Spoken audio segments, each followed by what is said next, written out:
欢迎收看《宝泉点评》。本来在3月底跟4月初要进行的川习会，因为伊朗战争的关系往后延，延到现在什么时候？延到了5月中，而且5月中的这个消息是谁传出来的？是川普丢出来的，也就是这个时间延误是川普说的，这个时间定是川普说的。那现在习近平跟中国看起来是全盘接受，但这中间有点怪，怪在哪里呢？现在川普已经把习近平的好朋友，我把你委内瑞拉给端掉了，我现在把你给伊朗给端掉了。委内瑞拉是中国要把手伸进中南美洲最重要一个根据地，这个对中国来讲非常重要。结果呢，被端掉之后，中国没有讲一句话。伊朗是中国“一带一路”最重要的节点，甚至是中国能源最重要的来源区之一。就现在伊朗被打得稀巴烂，中国有讲一句话吗？没有。中国现在反而急着要去跟川普见面，这很像什么？在黑帮里面，我当小弟的，我帮你维持，我帮你把风，我帮你打人，我帮你开枪。结果呢，我被对方的老大一枪毙命了。毙命了以后，我的老大一句话都没有讲。我的老大不但没有讲话的，我的老大还要跑去跟对方把酒言欢。那如果是这样的话，在全世界你还能够找到你的伙伴、你的这个盟友吗？这中间习近平知不知道？习近平当然知道，但为什么在这么微妙的氛围之下，习近平还是非要跟川普见面？那代表什么？那这不代表中国的内部出现一些我们不知道的事情呢？好，我们今天请到5位来宾，在这方首一的财经专家黄寿胜，你好，大家好。好，这是美岛电子报董事长吴子嘉，大家好。好，第3位是资深媒体人丁学伟，各位大家好。好，第4位是资深的分析师陈维良，大家好。好，第5位是资深分析师苏维元，我是刚好，大家好。好，所以我们刚才讲是，今天我有点愣住了。本来讲说要川习会，那川普说，我不要去了。然后呢，他们讲说，因为现在伊朗在打仗，所以我不要去。说不去你就不去。那后来今天川普他们又丢出来说，我5月中还要跟他们见面。说不来你就不来，对，说要来你就来，对。然后在习近平这边完全都没有讲话，你们两边不是对抗吗？而且这段时间里面，你已经把我小弟端掉了，把委内瑞拉端掉，把伊朗端掉了，甚至你要把古巴也端掉了，你还把我巴拿马运河是我真金白银买的，你要把我端回去了。对，他有没有讲话？没有讲话，所以这个东西不合逻辑。你的盟友被端掉，你不但不讲话，你还急着去跟川普见面。我们知道中国有一句话叫做“听其言，观其行”。你不要听他讲什么，你要看他做什么。对，他现在急着跟川普见面，代表中国出了什么问题吗？没错，白宫最新的宣布是5月14号跟5月15号的时候呢，川普要到中国去访问。宝泉注意到吗？事实上，这个访问的时间其实是缩短的。他上一次是3月31号、4月1号跟4月2号，而且缩短了1天，所以他去，他大概就回来了。对，他可能谈完，他马上就要走。本来是3天，现在只剩2天。对，他去，而且原本这个中国方面不是希望他到上海，说没有，我不去上海，我就只去北京，而我就是去跟你谈我要谈的事情。对，那你知道，事实上这一段时间里面来说话，事实上川普都一直不太想去，但是根据我们得知是说，中方一直跟川普一直敲定这个时间，川普就说好了，你说中方急着要跟川普见面，对，那为什么这个样子呢？因为事实上中方也知道。过去半年以来说话，大概是习近平这一辈子最倒霉的一段时间。宝杰，那最近他发生什么事吗？他怎么了？他的盟友全部都不见了，我的委内瑞拉不见了，我的古巴也不见了，我的伊朗现在也不见了，我的俄罗斯现在搞不好也会倒。宝杰，你知道为什么吗？不是，俄罗斯现在讲说他的油要用美元计价。对，为什么？因为现在川普，他跟这个普丁在那边塞狼啊，说，你看我现在可以让你让你这个用这个卖全世界啊。所以呢，现在普丁搞不好他都认为说，我为什么要居在中国之下？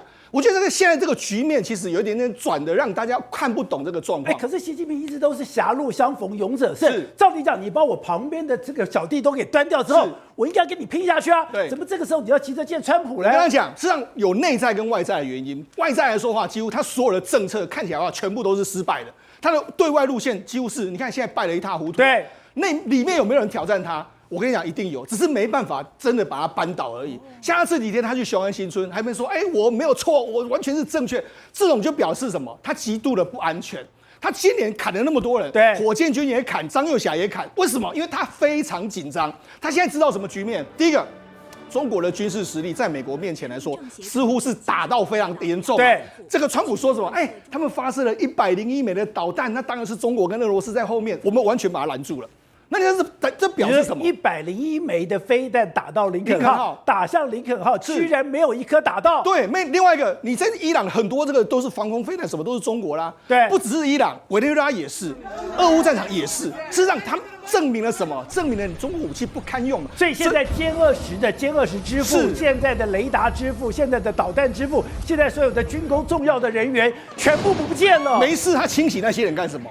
清洗那些人意思就是说，你们都在骗我嘛，或者说就是不堪用。你告诉我，我就是不堪用的一个状况。你们其实从今年他开始，他再也没有离开北京市。他最远就是这一次到雄安新竹站，他都没有离开，没有离开北京，没有离开过北京市。为什么？他当然很害怕，我离开北京市到底会发生什么事，他自己也搞不清楚。而且今天有个人提醒我说，你有没有注意到习近平，也就是这几年来，以前不是讲吗？2025中国制造，是你现在有在听到吗？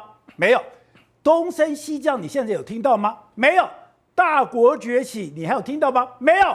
甚至现在连飞机都不太来了。事实上，简单来讲啦，在今年的这个所谓两会的时间，两会今年是15计划的启动年。照理说他们会大张旗鼓啊，2025、这个2035什么没有，今年都没有讲。为什么？因为事实上显然在这个时间点，他知道我继续讲话，搞不好会面对川普的再购重击。所以现在我能够做的就是先不要谈这些事情，这些事情都尽量不要谈。另外一个部分来说的话，现在中国面临到什么样的局面呢？第一个，我们讲它的经济目前为止失业率是节节的在往上攀高，职业失业率16.1%，青年人的失业率啊，然后25到29岁的失业率非常高啊。外商不来，然后外商往外跑，这个状况非常严重。那另外一个是什么呢？中国今年呢，他罕见的，他把这个经济成长率呢没有到5%，他说可能不会达到5%，这是什么意思呢？事实上，可能中国经济如果没有到5%的话，它可能就是一个衰退的局面。其实简单来说就是这样子。而且之前也讲在中美对抗的时候，对。中国人才会讲说，我们吃树皮，我们吃树根，我们都要跟你杠到底。对，那个时候在讲说，好像中国是吃得了苦，吃得了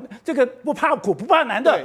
但今天有人跟我讲，不对哦，中国刚刚讲的这几年来，你不是发展吗？发展的时候，你有个重要的东西，你要维稳。对，维稳也就是每一个人的行踪，每一个人都要监视器。对，你还要窃听，你还要审查这些东西。你说那个东西，毛泽东时代可以不在乎这种事，因为毛泽东所有的控制。是，他说在习近平任内，你要知道说，他要去维持一个国家，它的基本费用是非常非常高的。所以就是说，当没有钱的时候，毛泽东是可以撑得过哦。对，可在习近平那上面。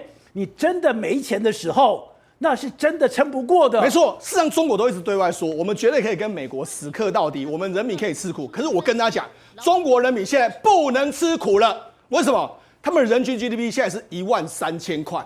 13000块不是以前一穷二白的中国人，他不是，他现在过了好生活，他每天可以上网，每天干什么？你让他没有这个好生活，他会跟你翻天覆地的。所以现在不是以前的，他管理的已经不是毛泽东时代那个中国，他也不能够讲说啊，中国人不在意什么吃不饱、穿不暖、过不好的时候，不是，中国人已经不是这样的。我们从跟很多中国人接触，你也知道他过的生活，搞不好有的些人比我们更好，他怎么有可能？我们台湾人都这么很在意怎么打仗，他们不 care， 他们也是很 care 啊。那我们讲呢，我们就简单查了一下，说中国的这个预算，中国预算刚刚讲的公共支出，也就是他们基本的维稳预算。维稳预算都要几兆美金。对，所以现在习近平所治理的中国，跟过去毛泽东治理的中国已经不太一样。所以他现在怎么样呢？他必须认识到说，他可能过去有些路线，或是有些部分，他必须要跟川普好好的坐下来谈一谈。对，包括未来的国际局势、台海局势，这些都可以谈啊。所以我才说，为什么他那么急着跟川普谈？其实讲白了。中国其实最大的市场就是美国。对，你你把东西卖到美国，你才真的赚到钱。是，我们看到了苹果在中国里面就讲哦，苹果这家公司在中国是投资了70几亿美金，它等于是养活了几百万个人。对，而在500万个人里面都是高阶工程师。如果你真的没有美国的话，中国最肥的那一块是会被吃掉的。对，所以今天如果等一下，你今天就算是卖到了非洲，你卖到了东南亚，就出现今年的状况。对，你的出超有没有？有，你出超几兆、上兆，创了非常漂亮的数字。对，可是国内1毛钱都没有赚到，那代表什么？你牺牲你的人力，牺牲你的资源，牺牲你的能源，牺牲你的东西，你就便宜了别人，卖便宜货，是对你自己本身是没有什么好处的。对，没错。中国去年呢都在大张旗鼓说，你看我们的出超创下了历史的新高，但是让出超创历史新高的时候，你要仔细看。粗糙创新高的时候，事实上你要看到底能不能够赚到钱。譬如说，你看很简单嘛，卖到非洲我只能够卖5块，卖到美国我可以卖50块。我讲一个例子就好，这个例子叫做中国的电动车。中国电动车现在可以卖到全世界去，它一年的产值哇非常非常之大。可是如果你仔细去看中国那些造车的企业来讲话，大部分都是在流血输出，这就是中国现在的状况。它可以一直不断的流血，它为了这个所谓它的经济发展，它一直不断的这样打。但是呢，人都是这样子，你经不起长时间的失血。这种模式，其实贝森特早就讲了，你中国模式一定要好好改改，不改绝对会出非常大的问题。吴总，你之前讲到川习会要见面了，果然现在已经传出来5月要见面，可是很多人就讲说不对啊，现在这样的气氛，你都已经把我小弟委内瑞拉干掉，你都已经把这个伊朗干掉了，我大哥都没有讲话，大哥不但没讲话，我还跑去跟我对方的帮派大哥2个人把酒言欢，那不是很奇怪吗？那他们2个到底要谈什么？他们2个到底算盘打什么？第一个，我告诉你啦，共产党专门出卖小弟啦，小弟从来没有说他讲过信用过啦。他共产党一辈子都这样子啊，这好几天，最后你记不记得？苏共跟中共是最大的敌人，你忘记了吗？所以随时翻脸，好不好？翻脸跟翻书一样。那以前还有人跟不要谈过去了，是谈明天。明天要干什么？川普去要干什么？川普要干嘛？川普第二嘛，交易嘛，叫他干什么？捧钞票回来嘛。对。跟到大陆去 A 大陆的钱嘛，就这么一件事情啊。你说川普不管做什么事情，只有一个字 A， 我要 A 对方。当然是这样子啊，他只讲了他自己这一次他自己对他中共之行，他叫做 Great Deal。Great Deal， 他做出一个全球他最大的交易，这一生中最大的交易是要跟中国对，要搞清楚啊。他中国，我问你嘛，波音500架737，波音737是什么飞机啊？掉了多少架？哇，危险的不得了啊！中共一次买500架，美国的航空，美国官方还在管制波音737啊，舱门会自己掉下去。对，然后他一次给他干500架，他管你。波音还有做很多军火，他为什么不制裁波音？军火波音做什么东西啊？波音也有做爱国者飞弹呢。他有生产，他当然有生产了。我跟你讲，所以老共不来这一套，我要什么东西？劳工现在很简单，你刚才讲的都对啊。对啊，他15内卷呐，财政有困难呐，还有内部还有军事，还有军头造反呐，还有红二代闹事啊，那怎么解决？怎么解决？就一个解决，就跟老美合作就没事了。哎，他没有老美，他活不下去。有这么严重吗？当然活不下去啊！哎，你不记得他们在几个月前在中美贸易谈判谈过一个最严重的，有过一个谣言，把台湾吓坏了。啊，什么谣言你知道吗？他说你们都不要去找什么日本什么，我中共投资1兆美金，让你把你的制造业带回美国，你制造业要带回美国，对不对？对，我把中国制造业端给你，我拿1兆美金给你，我还把老美吓坏了，那不是就全部被他赤化掉了？他就有这个实力啊，但他也表示双方有需要嘛。也就是说，你刚刚讲到的，川普现在干嘛？我要去卖东西，我要卖什么？我要卖波音，我要卖大豆，我要卖石油，我要卖天然气，我要卖这些东西。可是你说我中国我要跟你也要弄一个 deal， 那我第二东西我去你说我要什么东西呢？中国要的东西多了，中国要美国的整个市场，中国要美国的投资。比亚迪，你不要挡我，我中国的资金可以进去，我要你让我能够自由投资，中国什么东西都可以卖，西印不能卖吗？西印现在开始要抽税，你知不知道？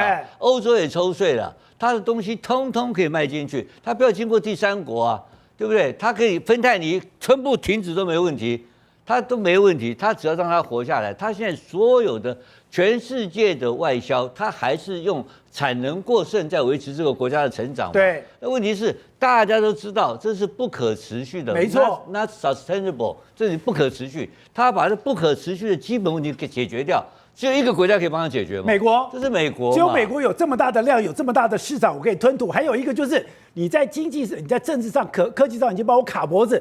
这个卡脖子卡下去的话，我活不下去了。那美国卡脖子有卡脖子的因素，但是跟经济的生产力并不是直接关系。你要知道，中国大陆的经济的科技产品，在它整个总 GDP 里面占多少？占不到10%，这10左右而已啊。它的房地产30%。产品挂了，现在已经都没有人要买了，挂了嘛。所以它另外的90、80，那他们怎么办呢？所以他们需要市场嘛。那美国是唯一可以满足中国这个市场的国家，欧洲有没有用？欧洲没有用啊。德国现在很简单，你知道一个消息吗？德国的汽车卖到跟中国大陆合作，结果中国大陆是德国最大的汽车市场，对不对？对。结果现在电动车迈进中国大陆以后，发生什么事情 ？Volkswagen 这些德国工厂最近有好几个厂要关掉，你知不知道？我最近看到一个厂有2000多个人的一个工厂要打烊关掉，你知道最近他在干什么吗？干嘛？他跑去找以色列。去跟以色列研究能够做什么铁穹，铁穹跟他妈的 Volkswagen 什么关系 ？Volkswagen 以前做战车的发射车，发射车，他以前是做战车，他发射架，对啊，那是二次大战做战车。可是 Volkswagen 的底盘是可以做战车的，二次大战，所以 Volkswagen 现在跑去要转型做军火，对，否则这个工厂2000多个要活不下去，就活不下去。为什么活不下去？因为比亚迪来了，对。所以这个，但他敢不敢挡比亚迪？不敢挡啊！因为什么？比亚迪，他还挡你啊！所以欧洲第一大国家德国，搞得焦头烂额。所以习近平急切的需要跟中美贸易谈判出来一个和平的、双方可以妥协的结果。这个结果可以救他国家的命。他怎么可能不欢迎川普呢？他一定要欢迎川普。那川普更现实啊！川普如果今天我在5月份没有办法把这个大豆谈完的话，对，我11月份的期中选举我就挂了嘛。没错，我的农业州，所以他假的他也要去，他去完了跟你签个合约是吗？2028的他无所谓，他能够回来糊弄就可以。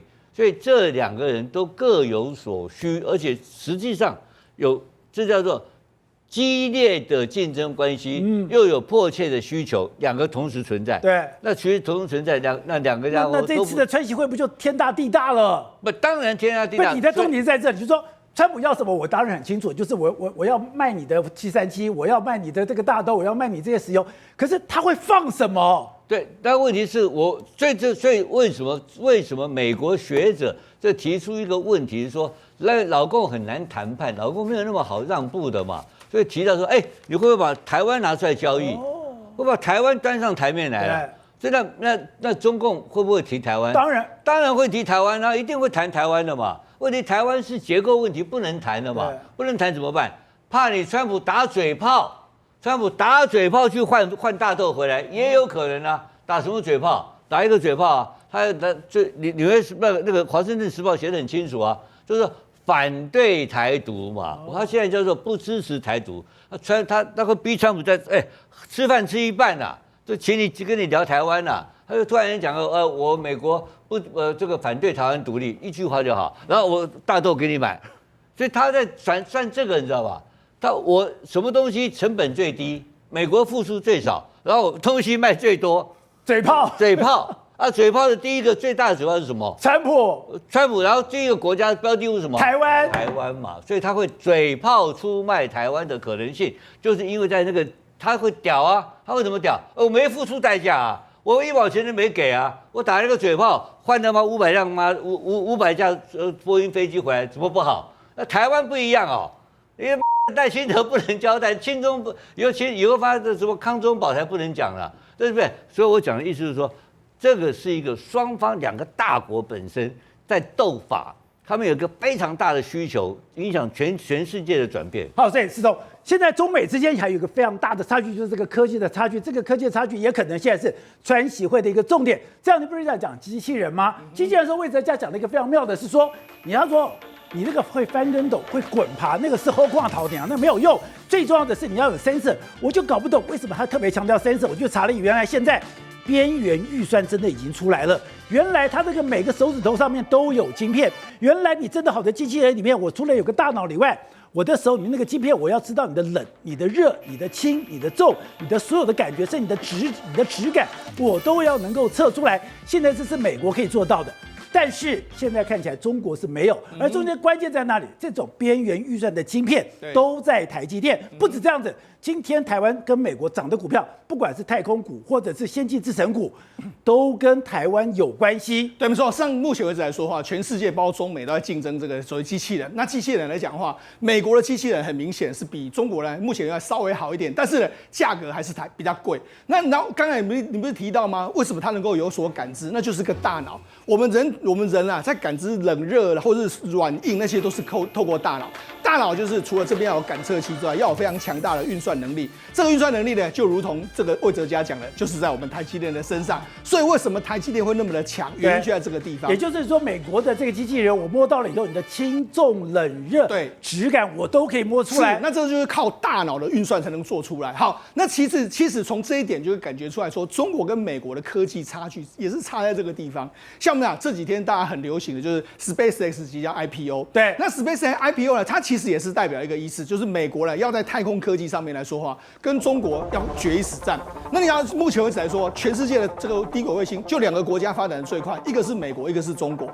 美国目前为止来说 ，SpaceX 已经发了1万多颗，它未来说要发到4万多颗。那中国现在大概1000多颗，除了官方还有民间1000多颗这样一个状况，所以2国现在都在发展这个太空。那发展太空能干什么呢？第一个很简单，我们可以看到说，不论在乌克兰战场、在委内瑞拉战场，或者在伊朗战场，有太空者，几乎是你就可以赢得太空战嘛。讯息第一个时间，我就可以把对方的讯息完全切掉，我 cover 你的讯息之后，我就可以干掉你嘛。而且在很多没有办法有5G 什么通讯的时候，就用这个卫星就可以通讯嘛。所以他说，得卫星者得天下，所以中美之间的一个斗争的或者是说竞争的未来的话，这个太空当然也是非常重要的一个看点。喂，我们当然讲，现在不管你要打太空战了，或者你今天打这个机器人，你这重点就是那个晶片，你先帮我带，原来12寸晶圆长这个样子，对，然后12寸晶圆里面有非常多细腻的地方，这是拉开中美差距的部分。是宝杰哥，所以为什么台积电的股价可以这么样的出类拔萃？原因就在于先进制程所谓的一个晶圆的一个部分。那这个刚好就是什么中国的短板啊，刚好现阶段碰到什么？比如说这个刚刚思聪哥讲了 SpaceX IPO， 它上面的一些晶片，黄仁勋他已经去推，比如说这个 Vera Rubin 相关的一个晶片。我们来看这个12寸晶圆哦，我们如果举例啊，它假设如果是2奈米的话。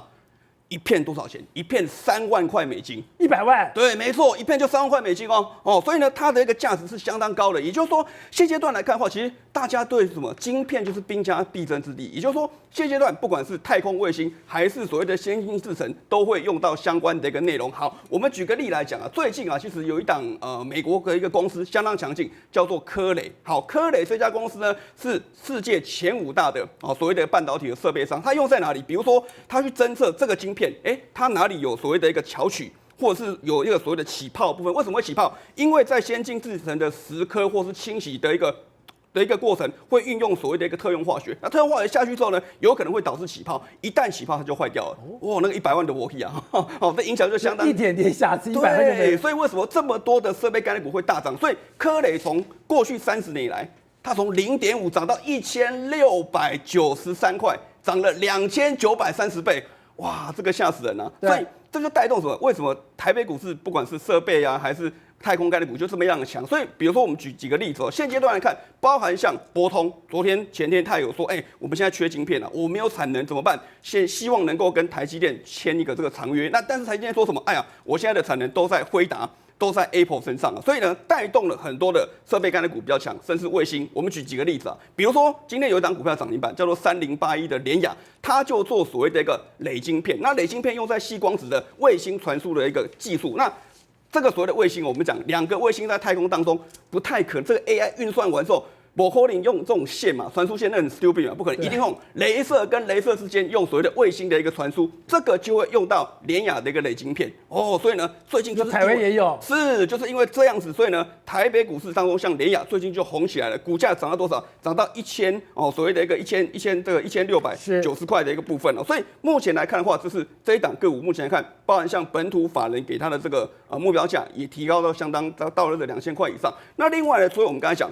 如果说台北股市上面来讲，刚刚有讲晶片会起泡嘛，有一些所谓的落尘、灰尘或者是损伤的部分，谁去侦测相关的一个缺陷部分？台北股市其实有2档一档叫做7721的这个所谓的微尘室，它很简单其实目前来看，它的毛利率就是高达70%，哇，这什么概念？比台积电还高，台积电是将近60%，它的微尘室的毛利率是高达70%，它就是做晶片的侦测有没有损坏、有没有缺陷、有没有起泡。然后呢，以及呢所谓的一个先进制程的一些晶圆这个所谓的 EUV 的一个光照盒的一些检测部分，它就是跟嘉登集团做合作。那我们知道说，目前来看的话，整体来讲，为什么台积电要去美国做这个亚利桑那做一个设厂的部分，就是因为什么缺晶片的一个部分所以呢，这个部分也是相当值得大家留意。57台每晚9点，宝洁点兵点出全球战略新布局。